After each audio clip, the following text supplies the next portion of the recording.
Hi guys, আবার নিয়ে চলে এলাম আপনাদের কাছে একটা মিনি ব্লগ। তো আগের ভিডিওতে আপনাদের দেখিয়েছিলাম তিনটে ফুল গাছ এনেছি, একটা বসিয়েছিলাম আর এখনো বাকি দুটো আছে। এই যে দেখতে পাচ্ছেন হাতে, এটা হচ্ছে গোলাপ ফুলের গাছ।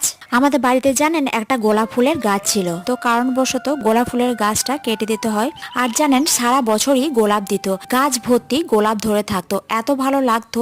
যখন গাছটা কেটে দিয়েছিল তখন কিন্তু খুবই কষ্ট হয়েছিল। তো যাই হোক, গোলাপ গাছটা কিন্তু বসিয়ে দিলাম টবের মধ্যে। এই যে দেখতে পাচ্ছেন এই ফুলের গাছটা আমার ঠিক মনে পড়ছে না নামটা, আপনারা কেউ যদি জেনে থাকেন তাহলে কমেন্ট করে অবশ্যই জানাবেন। সমস্ত গাছগুলো বসিয়ে দেওয়ার পর একটু জল দিয়ে দিলাম। এটা হচ্ছে ক্যালেন্ডুলা গাছ আর এটা হচ্ছে গোলাপ গাছ, আর একটা সাইডে তো গাঁদা আছে, এটা তো আগেই দেখিয়েছিলাম। দেখুন কত সুন্দর ফুলও ধরে আছে। আর এই গোলাপ গাছটার দাম নিয়েছিল 40 টাকা মতো, আর বাকি যে দুটো গাছ দেখতে পাচ্ছেন ও দুটো নিয়েছিল 20 টাকা মতো। তো এই কুয়াশায় ঢাকা শীতের সকালে বাকি গাছগুলো তো ভালো করে একটু জল দিয়ে দিলাম। আর আজকে কিন্তু খুব ঠান্ডা